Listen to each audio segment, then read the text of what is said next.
No, I definitely at some point was like, I felt like I was the only one who was feeling this way. I felt like I was the only one going through this, whatever I was going through.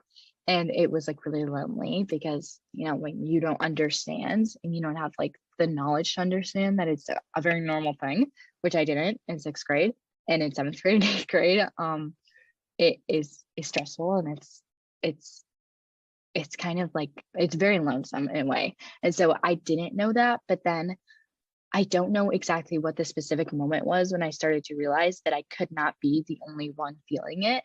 But at some point, it just clicked and it made perfect sense that, like, if I was feeling this way, it's not like one person is the only person who's going to feel that same way. It's like, even if we've been through different experiences, we can all connect on the same feelings because we've all felt the same things. We might be experiencing something different or going through something different. But I've learned that people, like, the one way that people can connect is like we've both felt sadness, we've both felt maybe regret, we've both felt disappointment in ourselves and others, we both felt excitement and happiness and memories, and that can be something we can connect over rather than the differences of our experiences.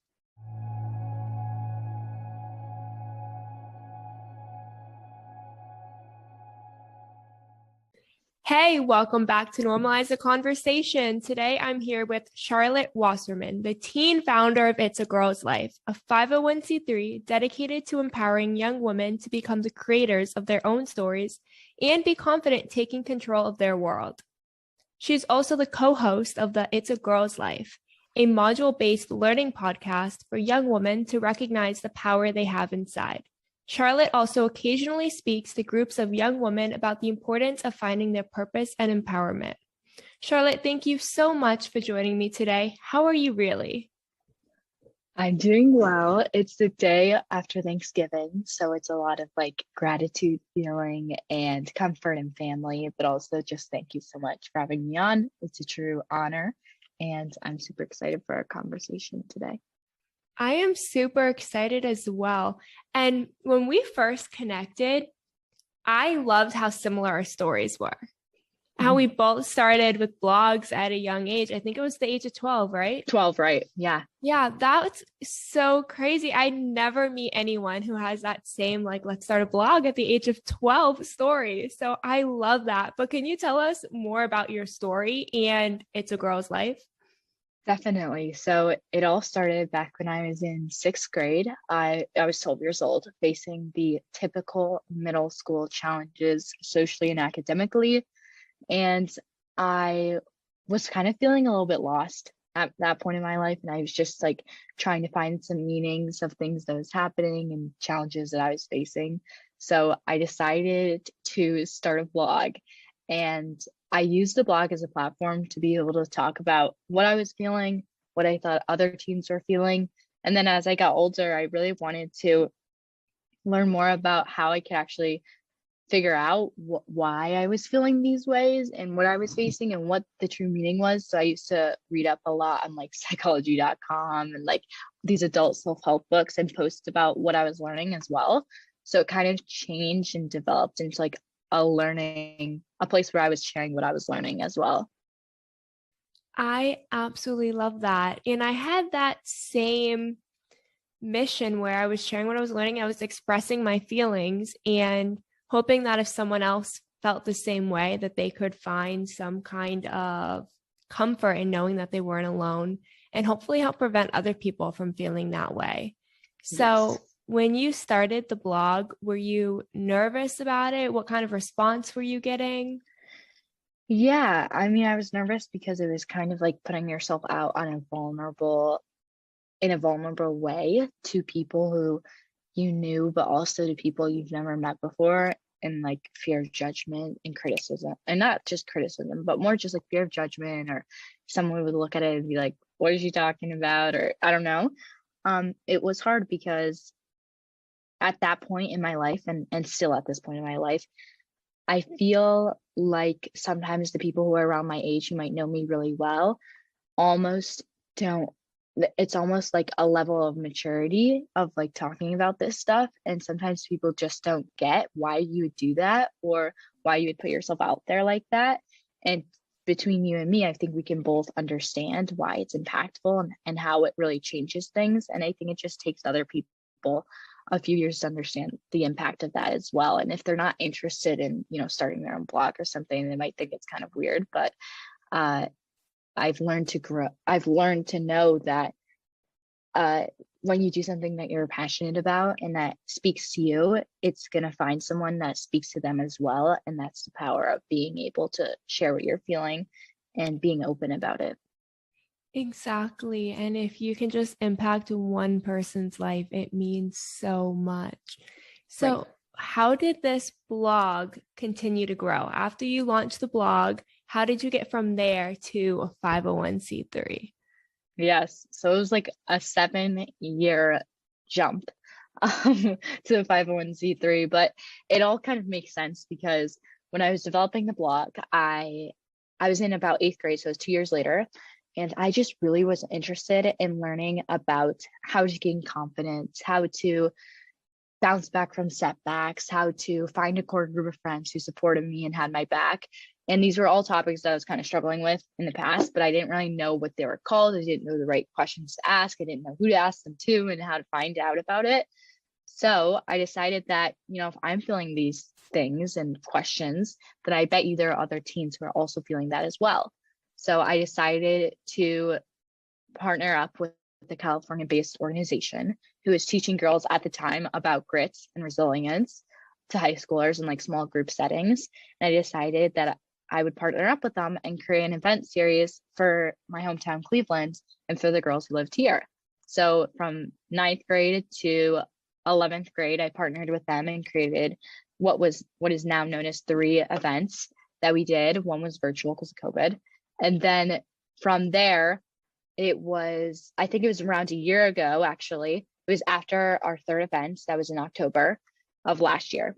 And I just felt this urge, like our missions were kind of going in 2 opposite directions. And I knew the visions that I had for It's a Girl's, or it's what is now known as It's a Girl's Life, the 501c3.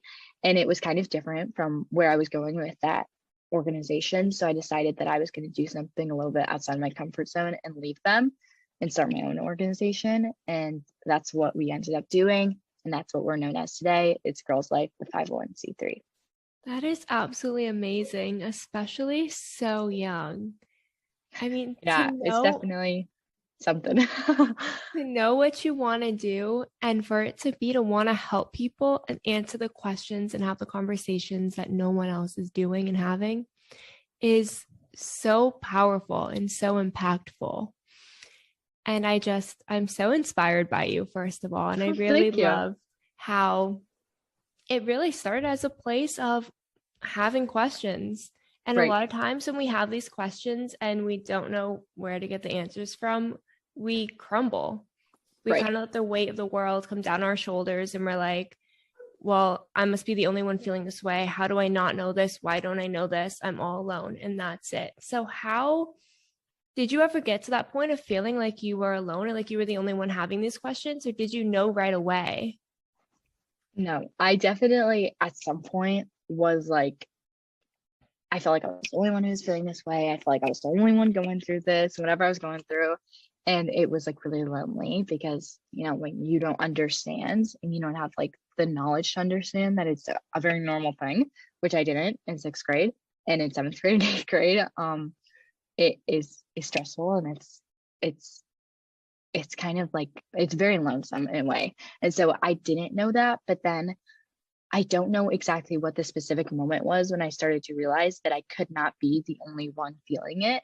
But at some point it just clicked and it made perfect sense that like, if I was feeling this way, it's not like one person is the only person who's going to feel that same way. It's like, even if we've been through different experiences, we can all connect on the same feelings because we've all felt the same things. We might be experiencing something different or going through something different, but I've learned that people, like the one way that people can connect is like, we've both felt sadness, we've both felt maybe regret, we've both felt disappointment in ourselves and others, we've both felt excitement and happiness and memories and that can be something we can connect over rather than the differences of our experiences in a way. That is so true. We all have feelings and the Right. causes may be different. Right. The symptoms of them may be different, the way we Yeah. experience them, but we all have the same basic feelings. Mhm. And that is the way we can connect. But Right. like you said, we're really taught to suppress our feelings. Mhm. We're taught that crying is weak, that Mhm. you have to hide feeling sad, that you have to look a certain way and behave a certain way and be seen a certain way. Otherwise, you're not cool, you're lame, you're whatever the unkind words that people want to call you in high school and middle school. So it's so important that we start normalizing these feelings that we have. How did you start approaching those conversations?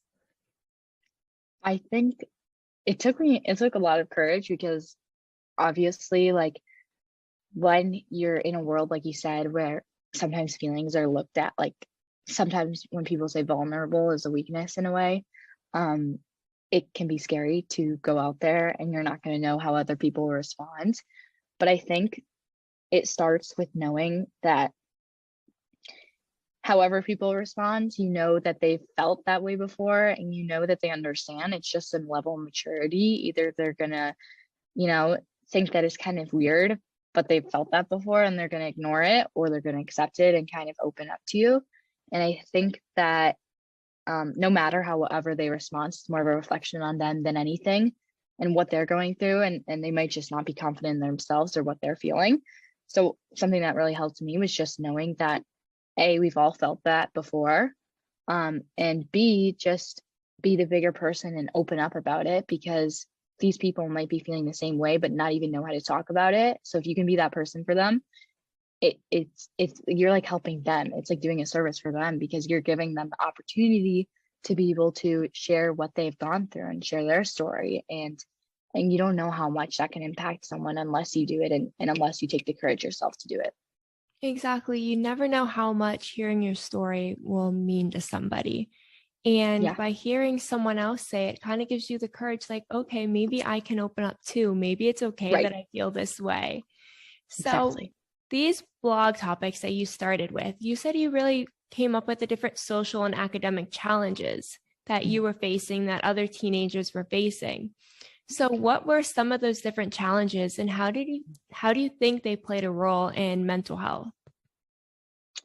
I would say that the top challenges that I faced, which I think are very normal, are friendship challenges. So I have been going to the same school for that I've been at, like, currently for 14 years. I started there when I was 4, and it's a small school and it's an all girls school.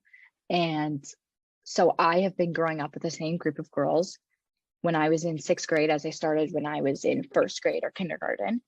And I had the same group of friends. And since it's a small grade, you kind of separate in your groups of friends and you kind of get stuck in a way in that group.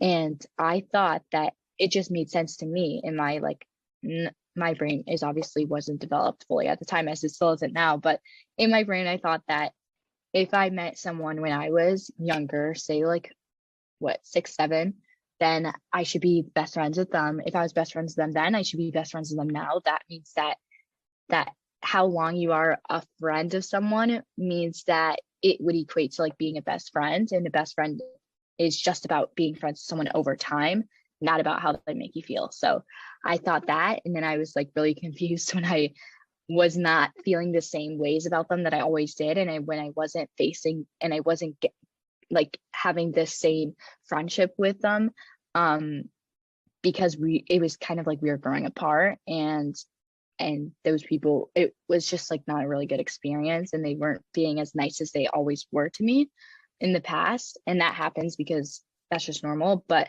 I didn't understand how that could happen if I was like their best friend. And it was all because of the misconception. I thought that time made someone a best friend, not the memories you make with them or the connections you have. So that was one thing. And that was just like like so hard because I was like jump into friend groups. But if you're in a small school, it's like, oh, did you see Charlotte hanging out with a different group of people? She's at a different lunch table. Like, that must mean she doesn't want to be friends with us. Why is she hanging out with new people? It's like, okay, who cares who I'm making out with? Like, it doesn't really matter. And like, it's just it's just like a small school kind of thing. And especially an all girls school, all this is heightened and the drama gets around in a second. So that was happening. And then at the same time, I have always been a really hard worker in school and always wanted to apply myself and do well. But it was like I would study super hard and I would prepare a lot. I would take the test and my work would not be reflected onto the assignment. And I know that's a very specific and niche example, but it was really hard because I would try over and over and over again. And I felt like it was almost like there's a force pushing against me that wasn't allowing me to do well in my schoolwork, even though I was trying so hard and my teachers knew I was trying.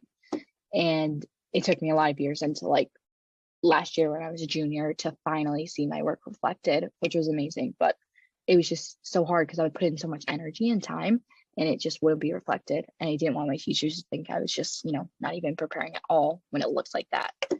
So those were kind of the main challenges I was facing, and it put a lot of pressure on myself. So that was really hard at the time. So well, first of all, thank you for opening up so much. It's really hard to have those types of conversations where you feel so open and so vulnerable, and a lot of people don't open up. So thank you for doing that. When it comes to friendships, that is such a common misconception that everyone has.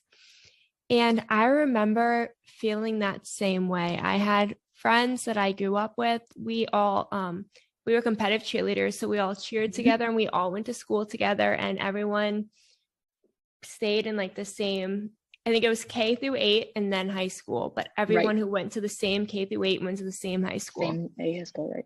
So everyone was always together. The friends you made in kindergarten were going to be your best friends all the way through, and that was it.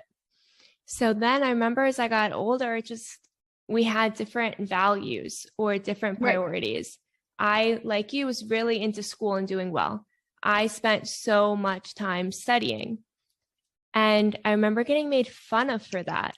And like my closest friends were so mean, not because they maybe wanted to be mean. It just didn't make sense to them why someone would study so hard.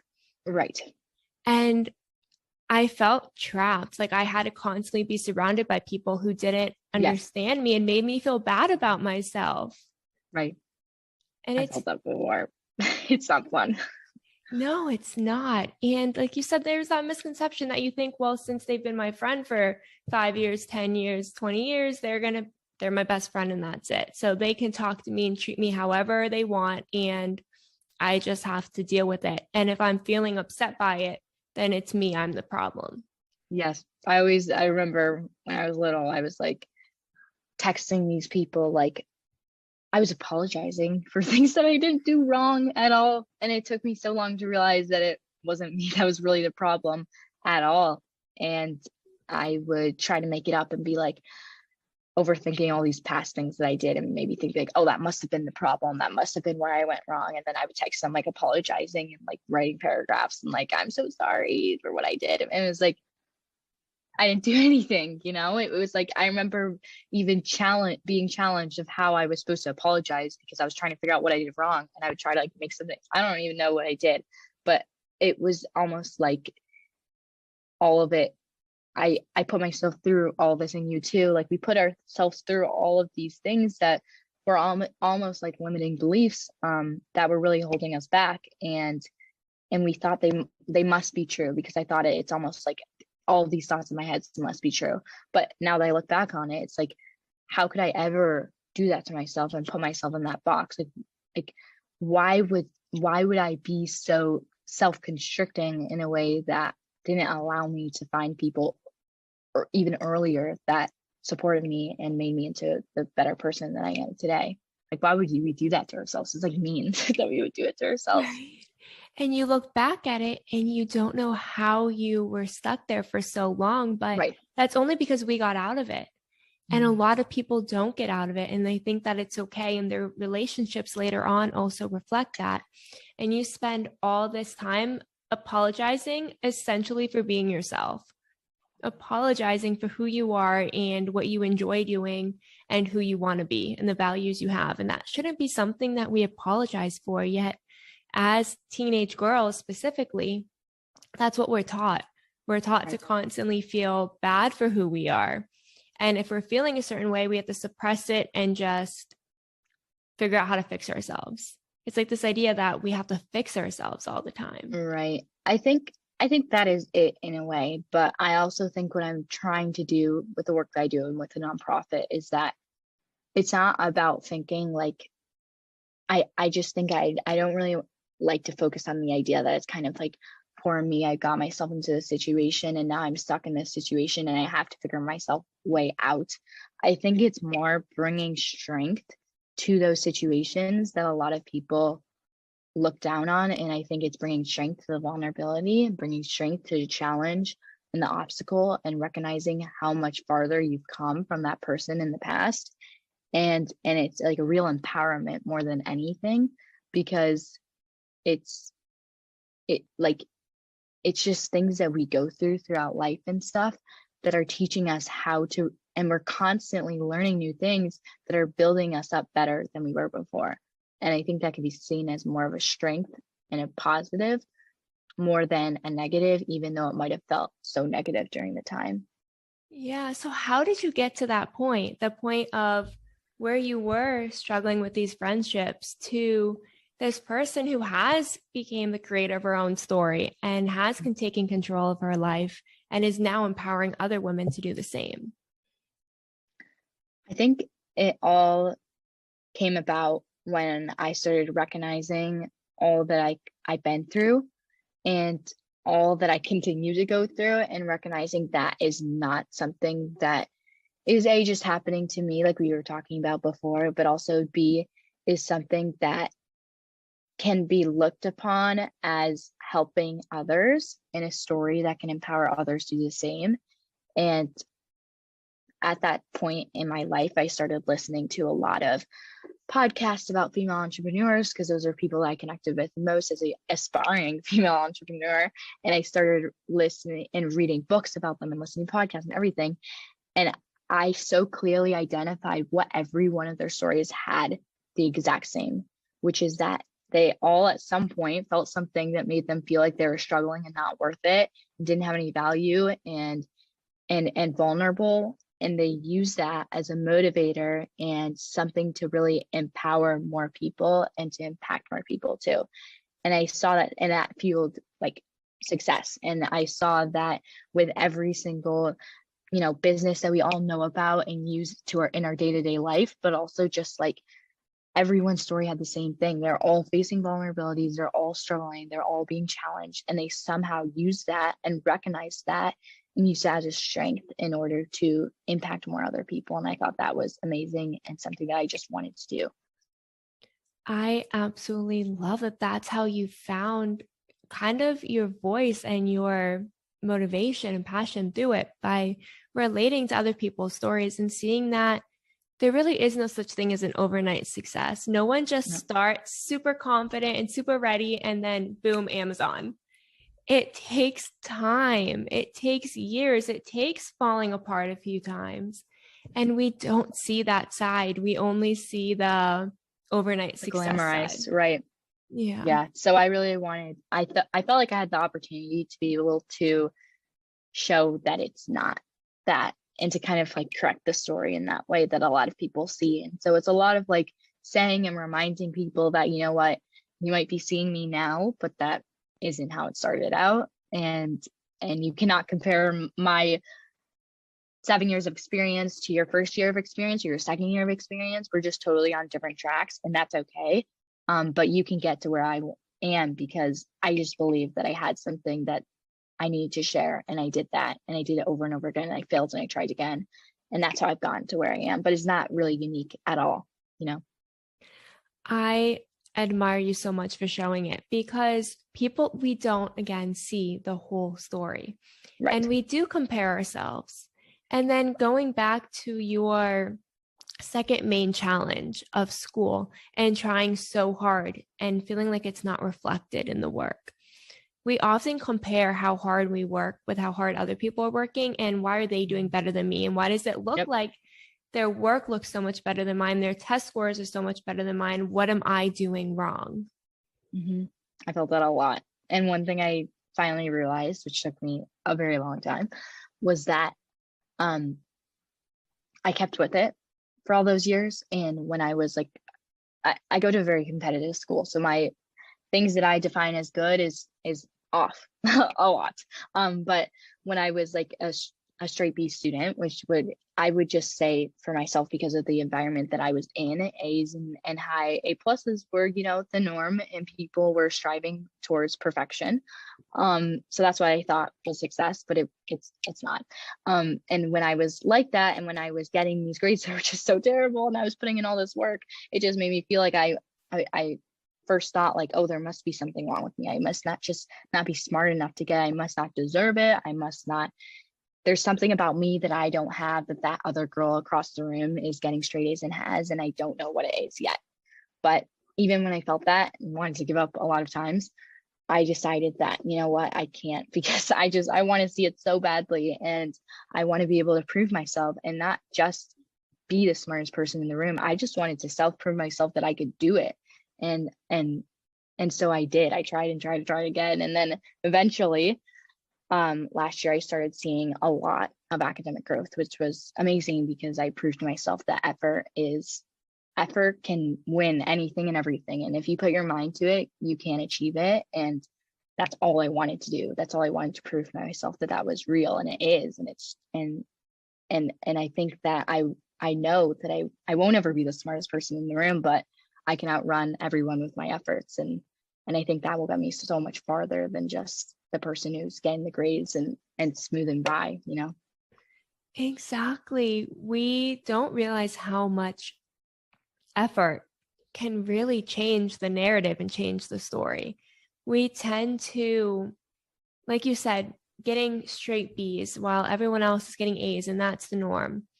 And how defeating that can be, and seeing, why can't I get straight A's like everyone else, or straight A pluses or highest grades? Right.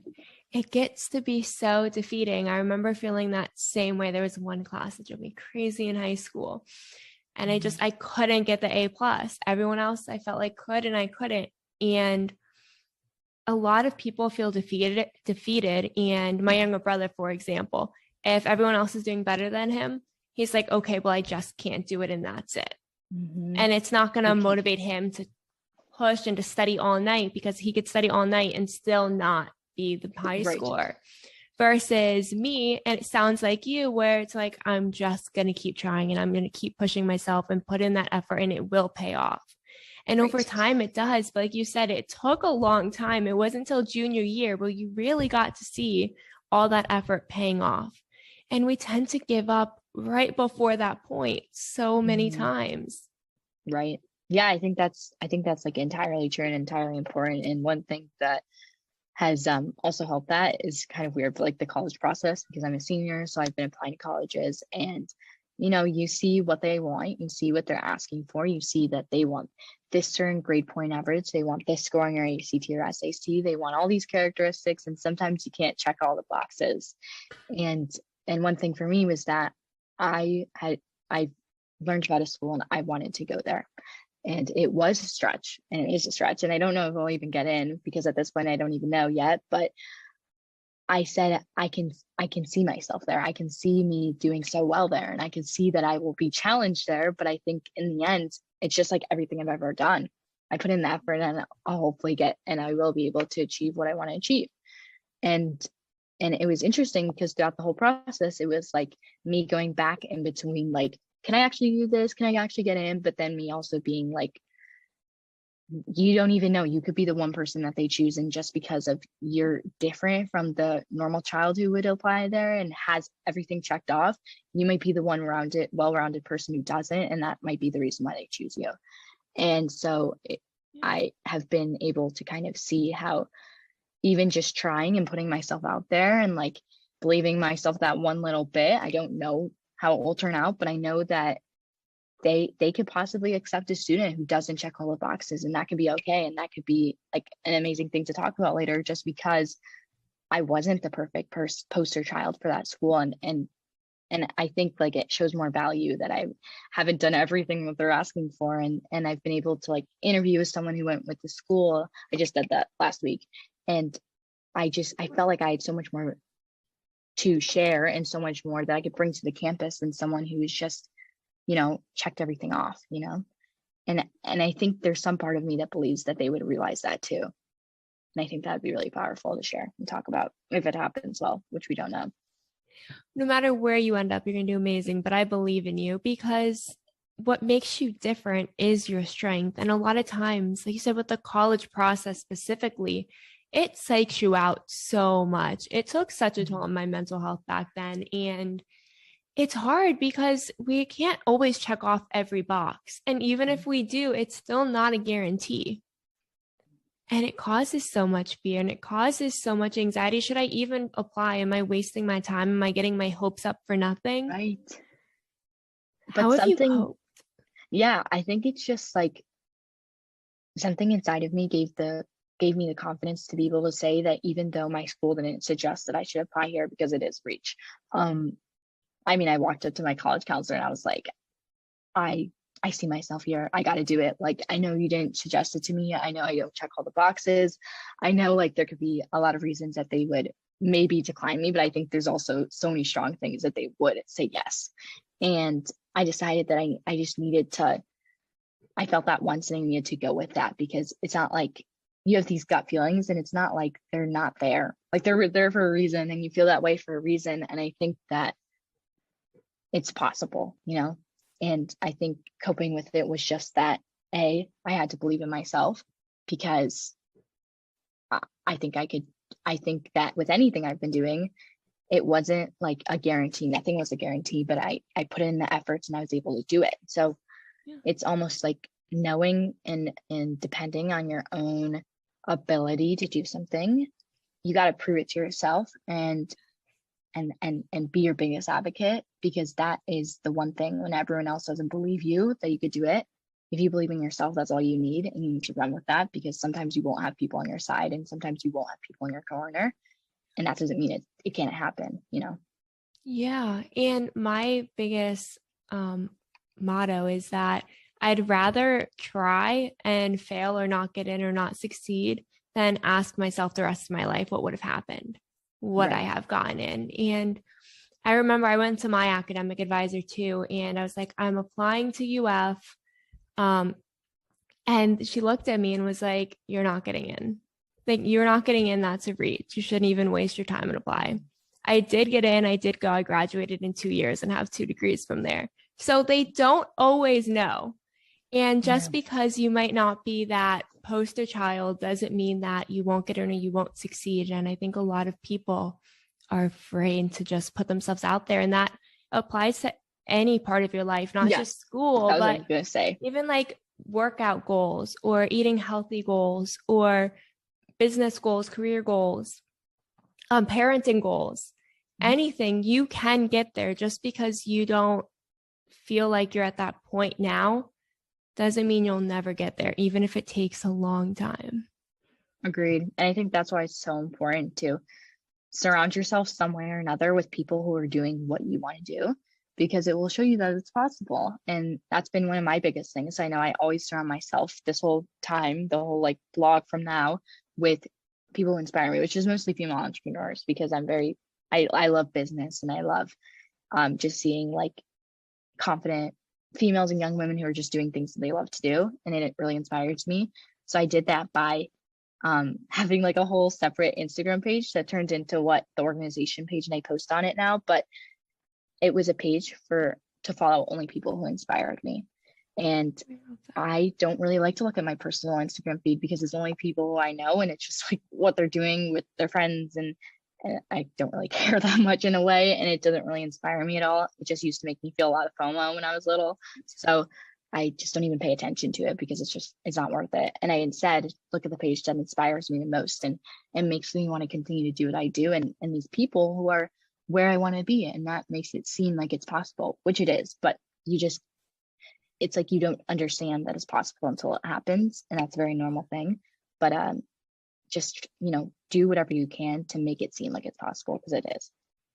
Exactly. And I love what you brought up about your Instagram feed, because we do tend to follow people we know, and we just see them hanging out with their friends, or how good they look, or how much fun they're having, or where they are. And you can't help but compare yourself to that. Right. It's human. It's normal. And it Very. feels so heavy sometimes. I know for me, the same way on Inspiring My Generation, it's following people who I actually want to see their page, see their content. And I unfollow people all the time. If you're adding no value when I see your Yeah, post, I'm it going to goes. unfollow you because it's my own mental health. Yeah. And we don't realize that you can just unfollow someone, even if you've Mhm. known them forever, even if you love them dearly, if it's really hurting your mental health, if it's making you Yeah. feel bad about yourself, it's okay. It's And Instagram. it's not worth it. Yeah. Exactly. So I really want to talk more about your podcast. Tell us more about it. That's been a newer initiative, part of This a Girl's Life, because I was such a writer's focused person when I started, and writing gave me the ability to write something, edit it till it was perfect, and wait until it was the last possible point where I got all the perfect wording and the perfect font or whatever. And then I could finally post it and share it to the world. But as I got older, I liked to push myself outside my comfort zone a little bit more. And speaking was something that I wasn't confident in at that point. And it was something that I could do where I could not edit every single word, and it would have to go out there and people would have to hear it and me speaking imperfectly. And it gave me so much confidence to find that voice and find that vulnerability and openness and all that stuff that I was it the podcast seemed like the perfect place to do that. And we have not done like that many episodes, but we have one coming out soon, and it's between me. So like I have a co-host, and she is a personal development coach for teen girls and young women. And so she's an adult and I'm a kind of like teen or kid and something. And so we go back and forth and we kind of try to uncover these topics that are important to me and things that I want to teach to other girls. And then I'll invite on a guest, someone who really inspires me and who is living out that thing that we're trying to teach. And we kind of get to see a real life example of someone who is living an empowered life, or sharing their vulnerabilities online. What do they do, and learn more about them, hopefully to inspire another girl who could just be the spark that allows her to believe in herself. I absolutely love that. Having conversations with people who inspire you is the most amazing thing in the world, first of all, because when I get to have a conversation with someone who I genuinely admire, and I get to hear their story and find a piece of myself within that, it is incredible. And getting to listen to it, I listen to podcasts all the time just to hear other people's stories. Yeah. And when you can connect with that, it really does change your life in a way. So just take a second and think about how many girls' lives you're impacting every single podcast episode. That is amazing. Thank you so much. Yeah, it's been such an amazing journey, and definitely one that I'm still working on every day. Like last night, I was literally staying up really late because I was trying to figure out like how I can become a better interviewer and stuff. And it's always a work in progress. And sometimes you guys don't see that behind the scenes, but definitely is. And it's been an unimaginable experience. That's so funny that you say that, because like an hour ago, I was just talking to someone who I absolutely adore, this woman named Antoinette. And I was asking her advice because I did record an episode the other day, and I was like, I feel like I could have been better. Yeah. I feel like maybe I was a little awkward. Maybe my questions weren't as great. I could kind of see it in the guests reflected in the way they were answering. And it's okay not to know. I think that's something that's so hard when you're starting a podcast, you're doing a podcast, is feeling awkward, trying to figure out how to make it better, how to grow, how to become a better interviewer. I love Oprah Winfrey so much, so I compare myself to her, and I'm like, it's not a good comparison.